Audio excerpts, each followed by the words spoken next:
Hello, listener. If you're new here, consider subscribing and tell me in the comments where you're listening from tonight.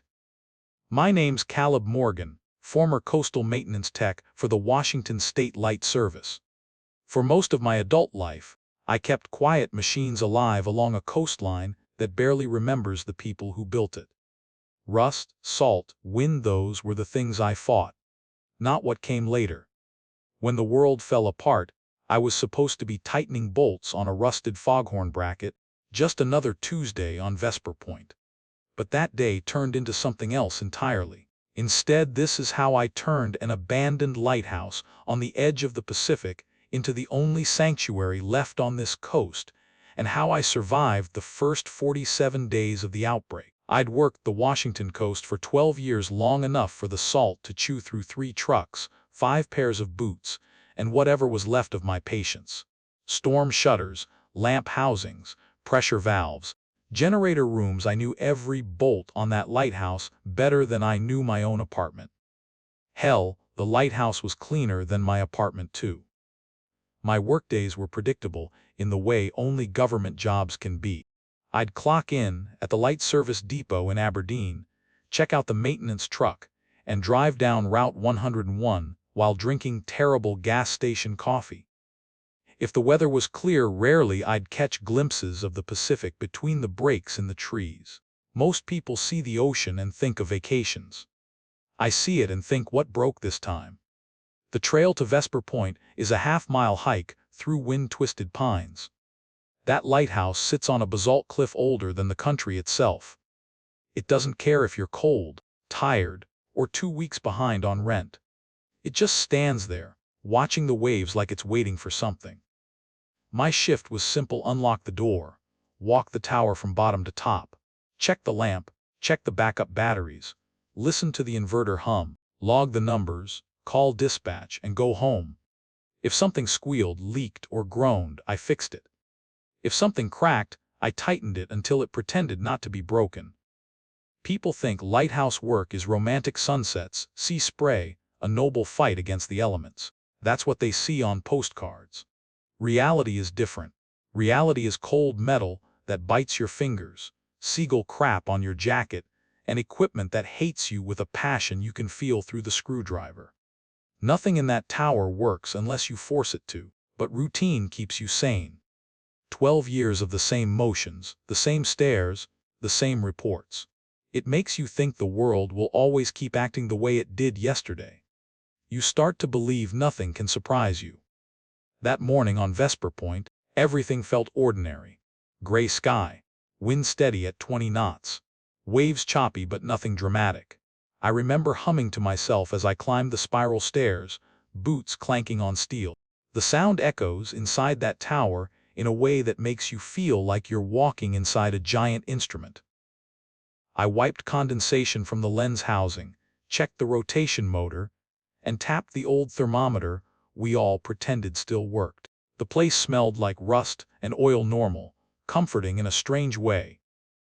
But that day, I noticed 2 things that didn't feel right. 2 things I wrote in my maintenance log without really thinking about them. First, the west door didn't latch right. It was subtle, just a half-inch of give when I pushed against it. Maybe the hinge plate had loosened. Maybe the frame had warped from last winter's storm. Vesper Point gets wind strong enough to peel paint off in sheets. Stuff breaks all the time. Second, the radio picked up static, not weather bands. That radio is old, older than me, but it's reliable the way old things sometimes are. The NOAA channels should have been clear. Instead, static, like someone breathing against the microphone on the other end, but not saying a word. I told myself I'd troubleshoot it after lunch. Maybe corrosion on the antenna. Maybe a loose cable. There's always something to fix, that's the job. But I didn't go back to check. Didn't tighten the screws on the west door. Didn't pull the radio apart to see what was wrong. It's funny how you can look back and pinpoint the exact moment your life split in 2, before and after. For me, it was that log entry. 2 lines. Nothing dramatic. Nothing urgent. Just west door latch loose. Radio static, no weather bands. I should have checked it twice. But I didn't. and that was mistake number one. If I had fixed that latch, or climbed the lantern deck to check the antenna, maybe I would have realized something was creeping toward the coastline. Maybe I would have seen the smoke rising from the valley, or the boats drifting in without crews, or the first signs of the panic spreading south. Maybe I would have heard the emergency broadcasts that were already cracking across the airwaves. But instead, I closed my notebook, zipped my jacket, and stepped outside into the cold coastal wind, thinking it was just another Tuesday, and that the worst I'd have to deal with was a seagull trying to steal my lunch. The first sirens came from town, from Astoria, 6 miles south along the coast.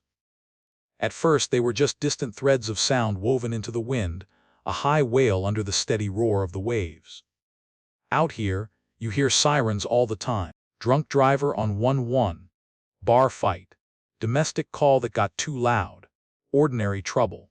My phone buzzed in my pocket while I was checking the backup batteries. I ignored it once, twice, then finally pulled it out. The screen was a mess of notifications. Group chats that never talked suddenly awake. Short, shaky videos. People running through a parking lot I half recognized. Someone yelling that folks were biting each other. I snorted, because what else do you do with something that ridiculous? Halloween come early. Block party gone wrong. There is a festival in Astoria every year that ends with at least 3 arrests and 1 guy passed out in a decorative fountain. I told myself this was more of the same, just louder and filmed in vertical. Then the Coast Guard radio cut through the static. The voice that came in was not the bored, steady tone I was used to. It was clipped, breathless, like someone trying hard not to shout. All coastal stations, do not approach the marina. Repeat, do not approach the marina. Secure high ground. Avoid contact with the transmission broke, came back in fragments. Words like contaminated, violent incidents, shelter in place. Somewhere under it all I heard something that was not human. A wet, panic sound close to the mic, then somebody swore and the line went dead. I walked around the lantern room in slow circles, radio in my hand, waiting for the next message. Wind rattled the old glass panes. Out past the cliff edge, I could see the faint glow of Astoria against the low clouds. It flickered once, like a candle being tested. My phone kept buzzing. A coworker from the depot sent a message, "Turn on the TV, man." Another one said simply, "Get uphill and stay there." No emojis, no jokes. That scared me more than the videos. Before I could answer, the light service dispatcher finally called through on our private channel, voice thin and tinny, like he was talking from underwater. "Caleb, stay put. Keep the lighthouse running. We just need the coast lit tonight. Leave the sirens and the news to the state police." Easy for him to say. He was inland, behind a desk, probably already thinking about evacuation plans and liability reports. He was not standing on a metal tower above a black ocean, listening to sirens wail and hearing, every now and then, the sharp echo of gunshots bouncing off the cliffs. From up there, the town looked almost peaceful. Just a smear of orange and white along the river. But if I opened the window just a crack, the sound changed. Less wind, more chaos. Somebody screaming words I could not make out. A chorus of dogs barking in different directions. One long, continuous car horn that never seemed to stop. I remember pressing my palm against the cold glass, trying to decide if this was one of those nights where the world felt crazier than it really was, or the night where it finally snapped. I told myself to focus on the job. Keep the lamp turning. Keep the backup systems ready. Do the checklist. Let the grown-ups with badges handle whatever was happening in town. But as the first streak of smoke rose over the distant rooftops, smeared gray against the sky, I knew that whatever this was, it was not going to stay 6 miles south for long. The outage started the way disasters often do on the coast, quietly, almost politely. One second the town of Astoria glowed against the dusk, the next it flickered like an old bulb losing its temper. I watched the lights tremble, dim, flare once, then die in a ripple that spread across the shoreline like someone dragging a black curtain over the world. Around sunset, the grid died. Every house, every street lamp, Every boat along the marina went dark at the exact same moment. It was too synchronized to be an accident. The lighthouse lamp stalled. The rotation motor clicked twice, coughed, and froze.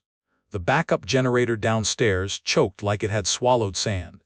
Then a silence fell through the tower so complete it made my ears ring. Everything went dark except the ocean. Out on the water, the waves still moved with their usual rhythm, silver edges catching the last of the twilight.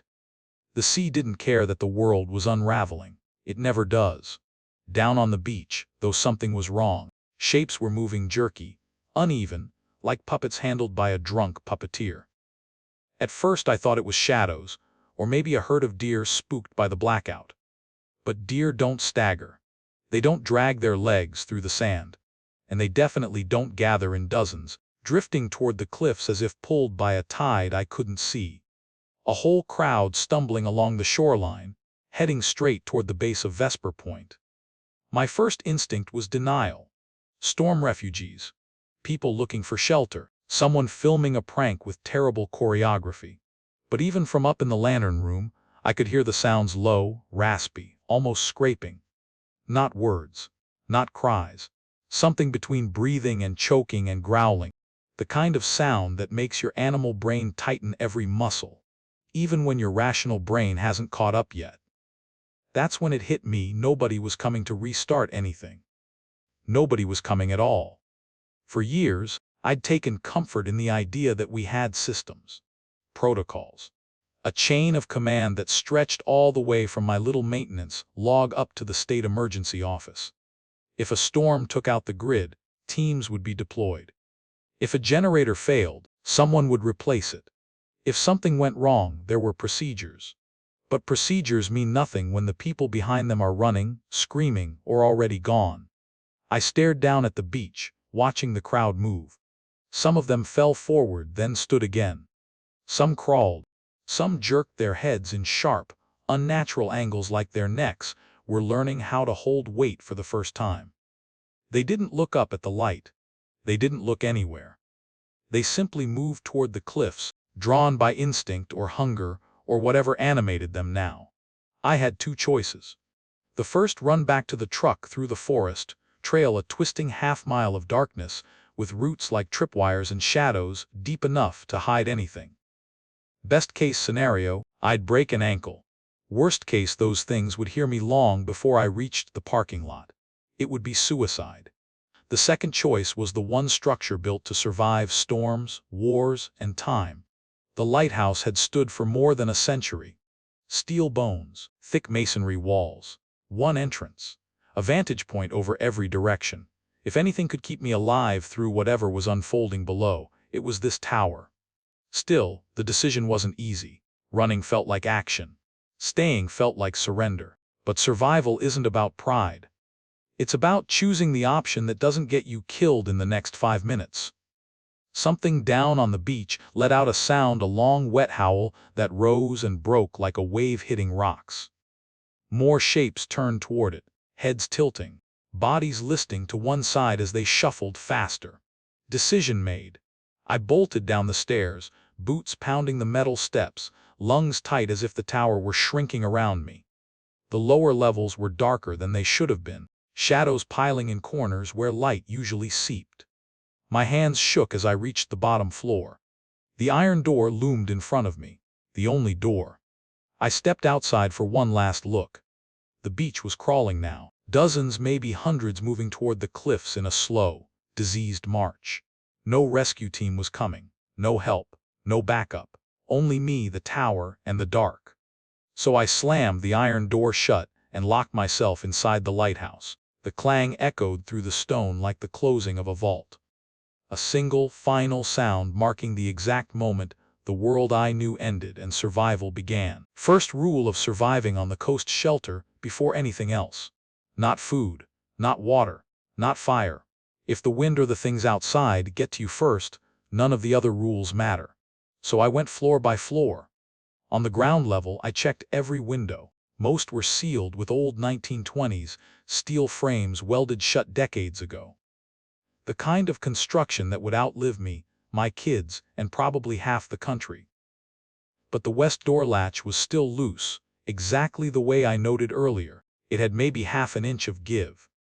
Half an inch may not sound like much, but on the coast, half an inch is the difference between staying warm and freezing, between silence and something slipping inside.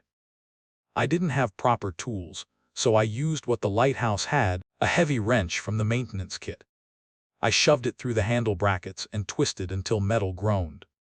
Crude, but it braced the latch enough to stop the wobble.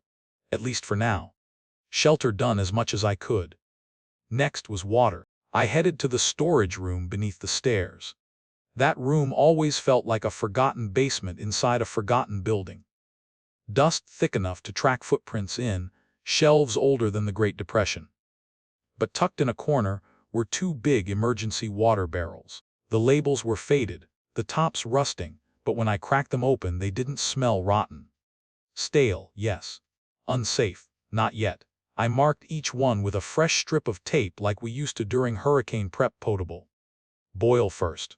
Last resort. Something about labeling them made the situation feel more real. Like I was shifting from technician to survivor without ever deciding to. Heat was next. The tool shed outside had a propane tank.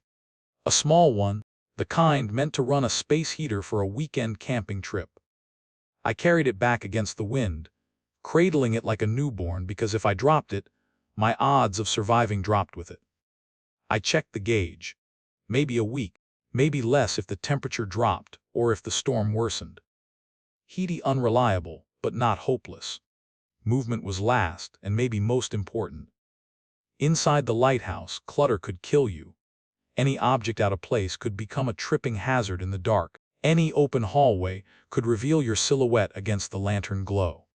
I cleared every path between floors, dragging old chairs and broken crates into one corner. I stacked the furniture in a way that created blind corners instead of open lines of sight. If something ever got inside, I wanted angles, cover, and seconds to react. Then I mapped my routes: spiral stairs up, service hatch, lantern deck, places where I could retreat upward if everything below was compromised. The Lighthouse was a spine with ribs, and I needed to know every vertebra. When the first round of fortifying was done, I stepped back and looked at the place. It was still the same century-old tower I had walked 1,000 times, but now it looked different. Not like a workplace, not like a monument. More like a bunker. A last line of defense built by people who never imagined it would need defending from the things I had seen on the beach. I stood in the center of the ground floor, listening to the wind press against the iron door. The wrench bracing the latch vibrated faintly with each gust. The tower creaked, old bones settling. I told myself if I can get through one night, I can get through two. And if I can get through two, maybe I can outlast whatever is moving out there in the dark. Food would not last. I knew that before the sun even came up. The Lighthouse had been stocked for storms, not for the end of the world. A couple of protein bars in my jacket, a few dusty cans in the tool room, half a bag of stale trail mix someone left behind months ago. Enough for a night, maybe two, but not enough for whatever was gathering down on the beach. So at sunrise, when the sky was the color of watered-down steel, I made my first supply run to the keeper's house.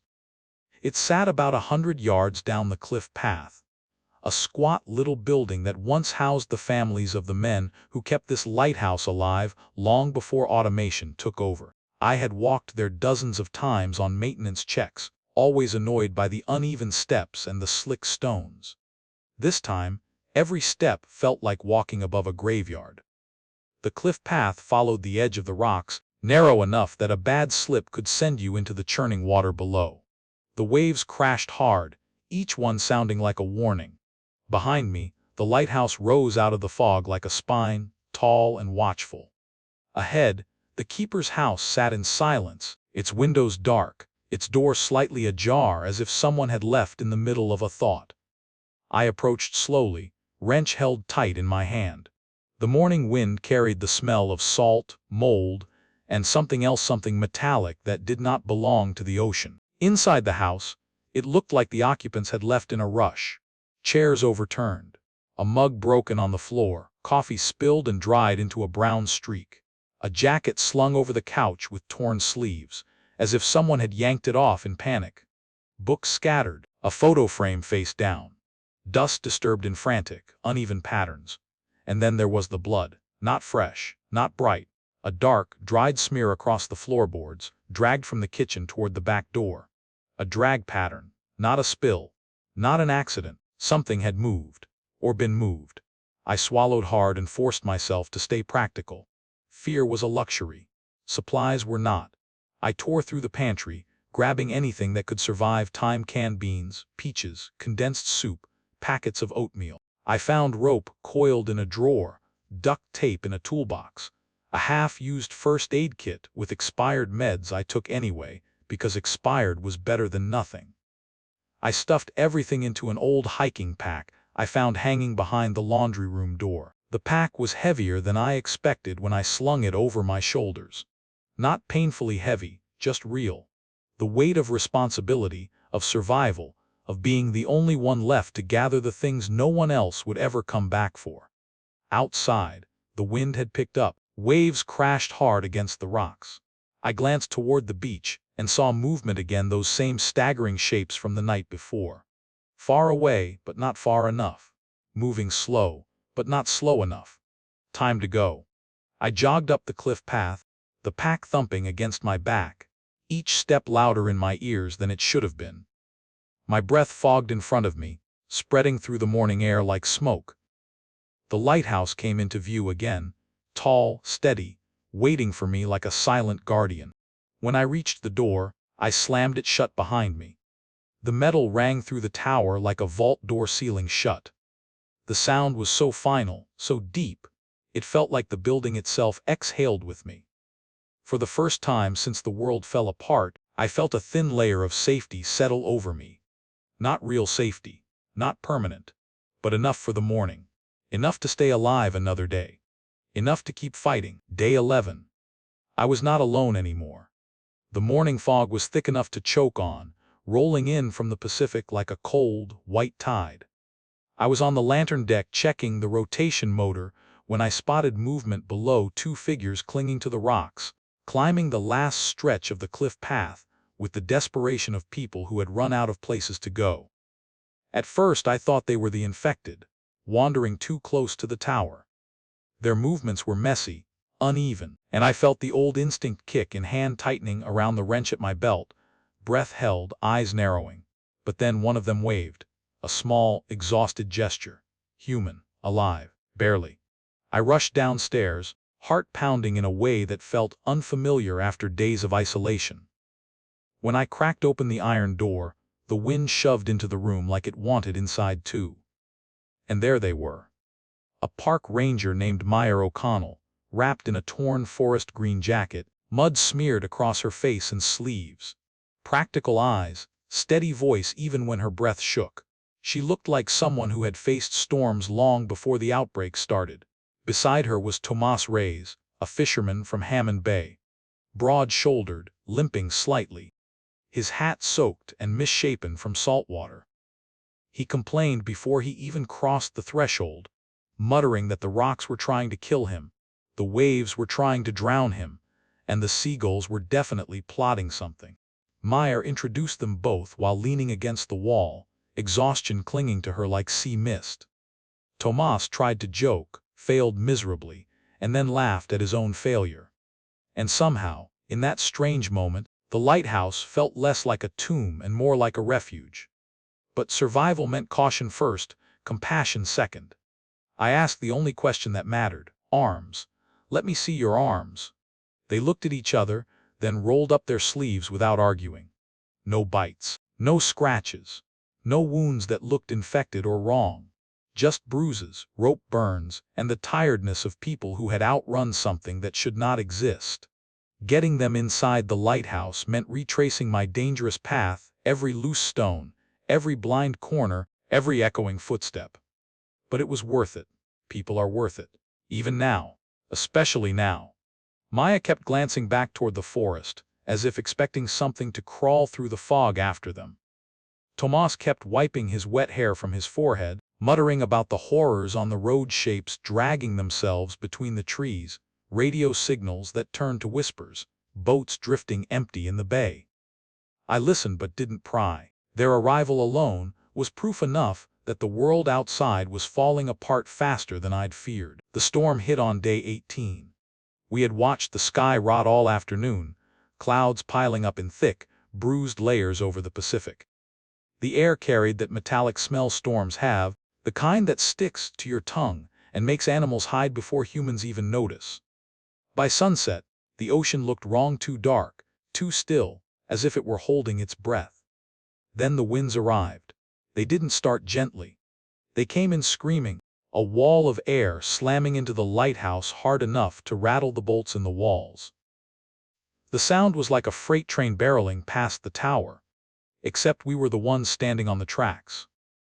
The whole structure vibrated down its steel bones, each gust twisting it as if some invisible giant were testing its ribs, deciding whether to crush or spare us. Rain hit sideways, sharp as thrown gravel. Sheets of water slammed against the windows high above us, turning every pane white with force. The old metal around the lantern deck groaned, bending with the wind's pushes. Floorboards trembled. The spiral stairs hummed like a tuning fork. And then came the scraping. It started low 3 stories below the lantern room. A long, dragging sound against the outer wall, precise and unhurried. Not the chaotic scratch of a loose branch. Not the skittering of an animal. This was slower, heavier, deliberate, something taking its time. We froze. Maya was closest to the stairs. Her head snapped toward the sound so fast I heard her neck crack. She whispered, barely breathing, "That's not wind." Tomas pressed his back to the wall, gripping a wrench like a weapon. His eyes stayed fixed on the floorboards under us, as if whatever was scraping the tower might suddenly climb through the stone. The storm outside roared, but that scraping cut through it like a knife through wool. It circled partway around the tower, stopped, then resumed lower down, as if pacing, testing. Listening. For one horrible moment, I imagined something climbing the lighthouse, hands gripping old mortar, feet digging into the stone, searching for a way in. The infected on the beach had moved slowly before, but storms do strange things to the living, and to the dead. We backed toward the center of the tower, lantern turned low, every creak amplified by fear. The blankets I had taped over the glass upstairs fluttered violently but did not tear. The reinforced door below bowed inward with each gust, but the wrench bracing the latch held tight, metal vibrating under the strain. 7 hours. That is how long the storm slammed, clawed, and screamed at the lighthouse. 7 hours of the world outside trying to rip us apart. 7 hours of listening to the old tower groan in pain, as if begging us not to let go. Inside, we moved little.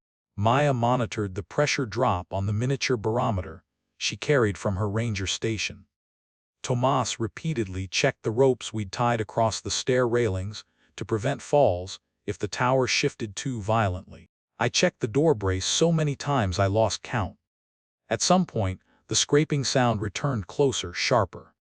Something dragging the length of its body along the wall, climbing or falling or crawling. We would never know. The storm swallowed the noise before it came again, but the tower held. When the wind finally weakened, it felt unreal, like waking from a nightmare while still tasting the fear on your tongue. The rain softened first, then the moans of metal eased. Then the silence settled heavy, exhausted. We did not speak. We just listened, to the tower settling, to the water dripping, to the slow exhale of a structure older and stronger than any of us. For 7 hours, the lighthouse screamed, but in the end it survived, and so did we. Resources dried up fast. Even with careful rationing, even with Maya stretching ingredients the way only a ranger used to field survival could, even with Tomas making jokes to distract from the hunger gnawing at all of us, the truth was unavoidable. We were running out of everything. Food was dwindling. The propane tank was almost empty. The emergency water barrels were halfway dry. And worst of all, the infected on the beach were getting bolder. Some nights we heard them scraping at the cliffs or moaning into the wind like they were learning to imitate the storm. More shapes gathered near the rocks. More silhouettes wandered the shallows. The lighthouse was still holding, but our supplies weren't. We argued about rationing. Not loudly, none of us had the energy for that, but the tension simmered under every word. Tomos complained that half portions were starvation level.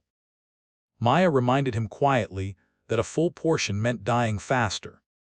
I tried to mediate, but even I could feel my patience thinning like the last of our oatmeal. At one point, Tomas went silent in the middle of an argument, which was how we knew things were truly bad.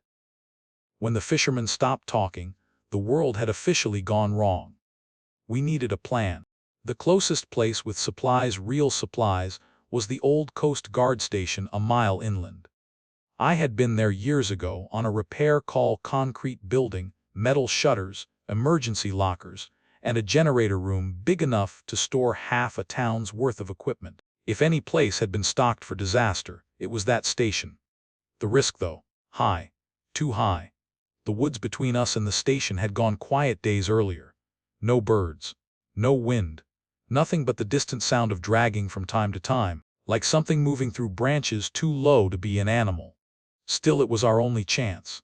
So we planned one final run. A simple mission, at least on paper: take only what we can see. No locked rooms. If you hear anything, run. We left before dawn, using the early fog to hide our movement. Maya led the way, scanning the tree line with the precision of someone who had spent her life reading forests like they were books. Tomas stayed in the middle, carrying our only good rope. I took the rear, wrench in hand, checking over my shoulder every few seconds. The Coast Guard station loomed out of the fog like a bunker forgotten by time. Its metal shutters were half closed, some bent outward as if something had tried to pry them open.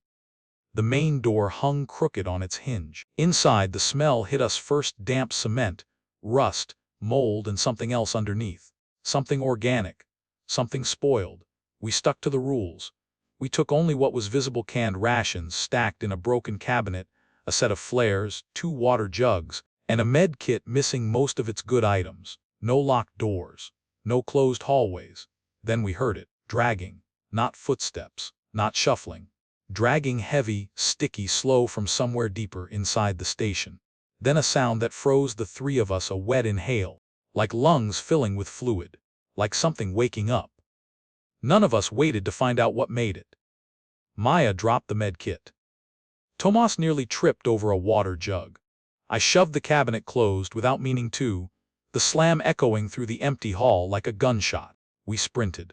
Fog swallowed us before anything else could. Branches whipped at our shoulders as we tore down the trail, each breath burning in our lungs. We didn't look back. Looking back meant slowing down, and slowing down meant something could catch up. By the time the lighthouse came into view, my legs were shaking hard enough to buckle. Tomas stumbled through the doorway first. Maya shoved me inside, then slammed the iron door behind us. The moment it shut, the metal ringing through the tower like a closing vault, we all collapsed onto the floor, gasping, shaking, clutching whatever supplies we'd managed to keep hold of. Half the food was gone. 1 water jug cracked. The med kit lost somewhere on the trail. It didn't matter. We were alive. And we understood each other without needing to say it out loud. No one goes back there, ever. We made that our 4th lighthouse rule: unwritten, but permanent. Not even desperation would drag us to that station again. The world outside could starve us, freeze us, or bury us under storms, but going back into that building full of slow breaths and dragging footsteps, that was suicide. So we stayed close to the lighthouse walls, listening for any sound that followed us back.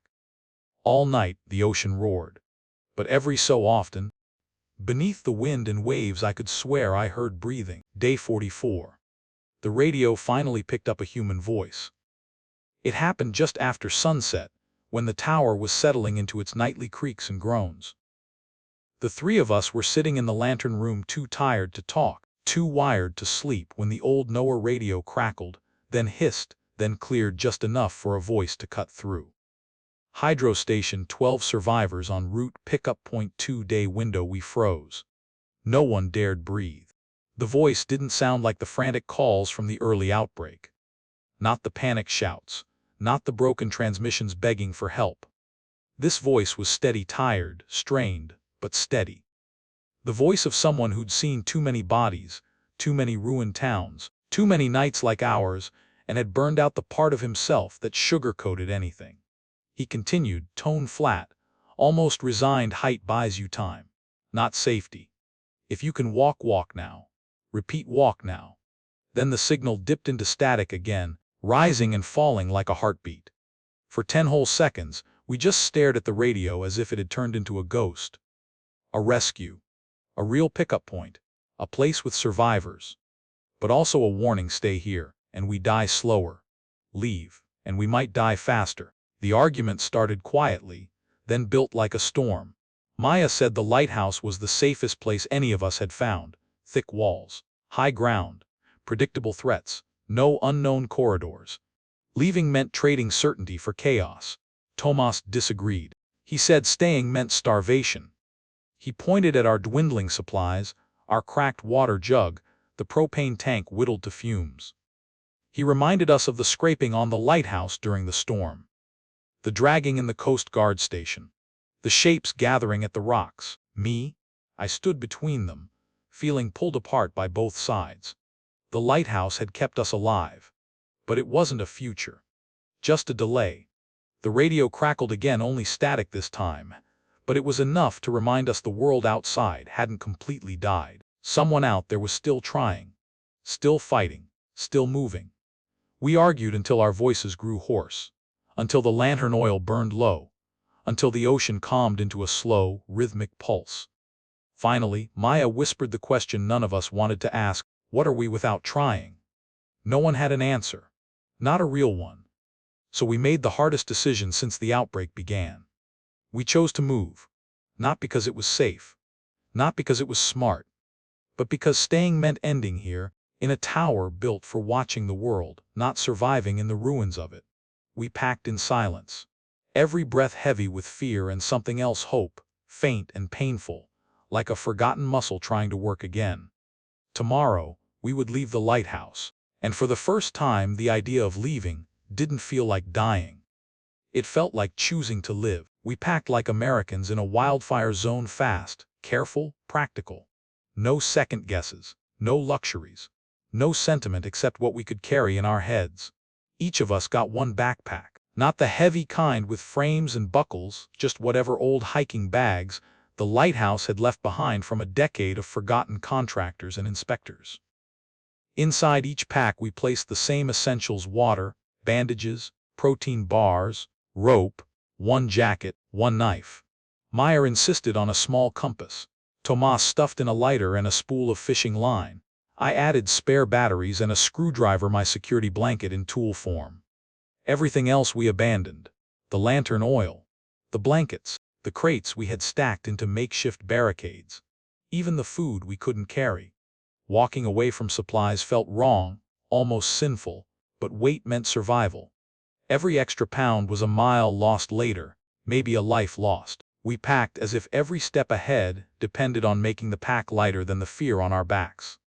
The lighthouse was quiet while we worked, quieter than it had been in weeks. No wind rattling the windows, no scraping on the walls, just the creak of old wood and the shallow rhythm of our breathing. Before leaving, we walked one last time through the tower. Not to check for danger, just to say goodbye.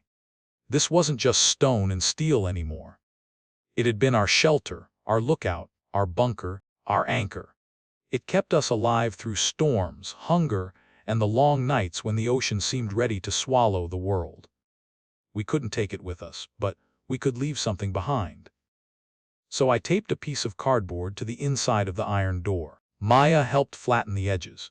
Tomas held the lantern so I could see clearly. In thick black marker I wrote: boil rainwater. Stay off the glass at night. Keep the west door braced. If the ocean goes quiet, run. 4 rules. 4 lifelines. Everything the next survivor would need to make it through the first night. I tightened the final strap on my backpack, making sure the buckles sat flat against my chest.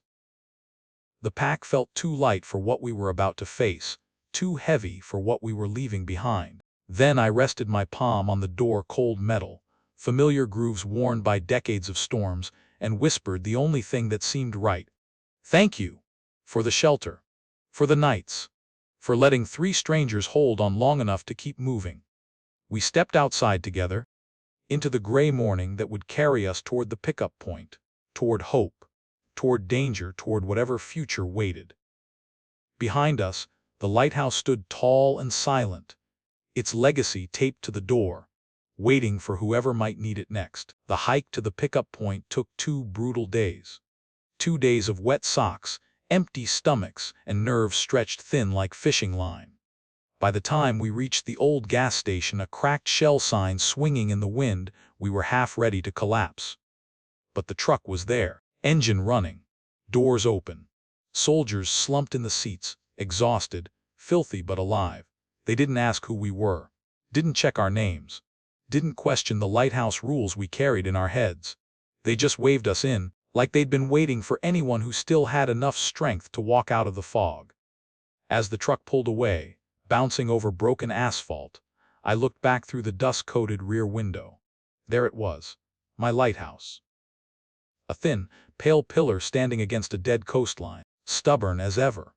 Even from miles away, the lantern room caught a shard of fading light and threw it back into the world one last glint, like a goodbye. That was how I turned an old lighthouse into the only sanctuary left on the Pacific coast, and survived the first 47 days of the outbreak.